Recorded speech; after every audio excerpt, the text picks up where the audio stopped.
waxaan maanta halkan u joognaa inaan warbixin yaroo kooban idinka siino hawlaha la xiriira arrimaha doorashooyinka ee aanu gacanta ku haynay haddii aanu nahay guddiga kabaarandega arrimaha doorashooyinka ee lagu magacaabay kabacdi markii shirkii Dhuusamareeb 2 warmurtiyeedku ka soo baxay halkaas oo ku xusnayd in la aasaaso guddi arrimahan ka soo baarandegta kana soo tala bixisa shirkaas soo dhacay 22 bishii July inta ka bacdi guddigii baa la aasaasay shaqo hordhaca ayaanu soo qabanay oo arrimahan u igmaneen la xiriira doorashooyinka ka tala bixintoodii magaalada Muqdisho ayaanu ku kulanay guddiga haddaanu nahay qorshayaal iyo shaqooyin hordhaca baanu soo qabanay ka bacdi halkan ayaanu nimi bisha 15keedii labadii cishe aan halkan joognayna shaqaanu ku jirnay maantana waxaanu u nimi madaxdii ku sugnayd magaalada Dhuusamareeb ee heer federaal iyo heer maamul goboleedyada ee na soo igmatay inaanu warbixin hawlaha iyagu halkii marayaan ka siino iyana ay noo warramaan marka kulan shaqo ayuu ahaa shaqadii ay ummadda Soomaaliyeed naga sugaysay sida laajigeed markii aanu fadhiisano qorshaanu samaysanay mabaadii dheelitiran oo ka turjumaysa afkaaraha kala duwan baanu samaysanay mabaadiida ka bacdi qorshayaal baanu samaysanay qorshayaasha waxa ka ratibmay hawlo aanu soo qabanay qaarkood qaarna noo dhiman yihiin hawlaha waxa ka mid ah inaanu la soo tashanay si hordhaca hoggaanka bulshada Soomaaliyeed ee kala duwan iyo siyaasadeed sida xisbiyada intii aanu ka gaadhaynay ururada haweenka bulshada rayidka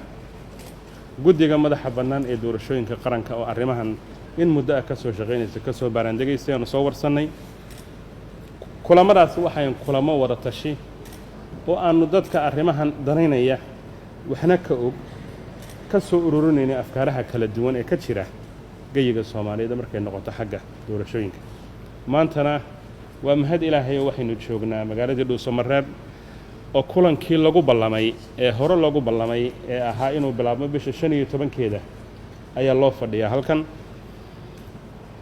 waxaanu u nimi maanta madaxda warbixintaas aanu siinay waratashiyadii aanu soo fulinay shaqadeedu halka ay noo marayso kabaarandega iyo fikirka iyagu halka uu marayo markay noqoto xagga bal xulashooyinka kala duwan ee doorasho lagu gali karo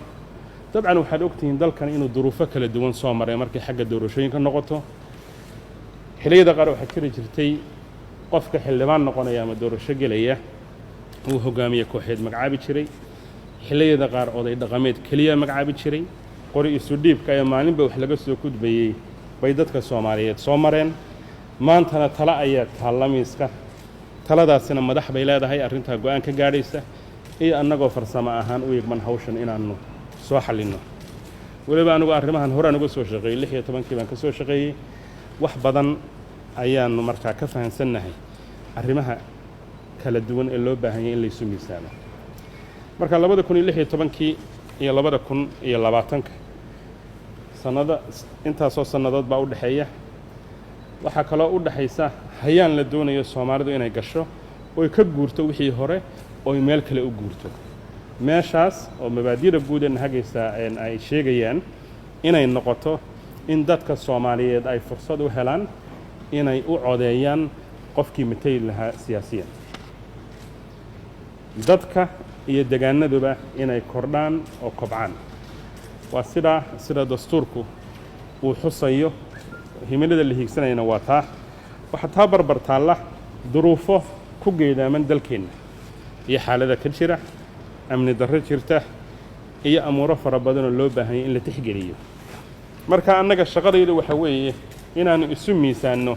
arrimaha kala duwan keenana tala quman waxaan markaa dadka Soomaaliyeed u sheegan inay ku niyad samaadaan in madaxdoodu ay ka baarandegayso habka ugu habboon ee doorasho lagu gali karo doorashooyinka sidoodaba xasaasiyadooda leeyihiin xeeladahooda leeyihiin hawlahooda leeyihiin intaaba iyadoo la dhageysanay baa waxa la rabaa dalkan Soomaaliyeed ee dib u soo kabashada ku jira in si quman oo nabdoon oo xasiloon ay doorasho ugu dhacdo talooyinkaas aanu ku shaqaynaynaa ilaa haddana qorshayaashayada iyo hawshayadu waa mid hordhac ah oo qabiyo ah dhowaanna way soo idlaan doontaa warbixinta guud marka inahaasaan ku koobayaa taladii dadka waanu ururinay waanuna ururin doonaa ka qaybgalkii waanu tixgelinaynaa hawshuna haatan inahaasay maraysaa ayaamaha soo socdana shirkan waxaanu ku rajo weynahay inuu guulo keeno oo ay hawshu saa inagu soo idlaato in sha allahu tacaala dabcan dee ilaa doorashadu ay qabsoomayso hawl sii soconaysaa jiraysa oo la xidhiidha arrimaha doorashooyinka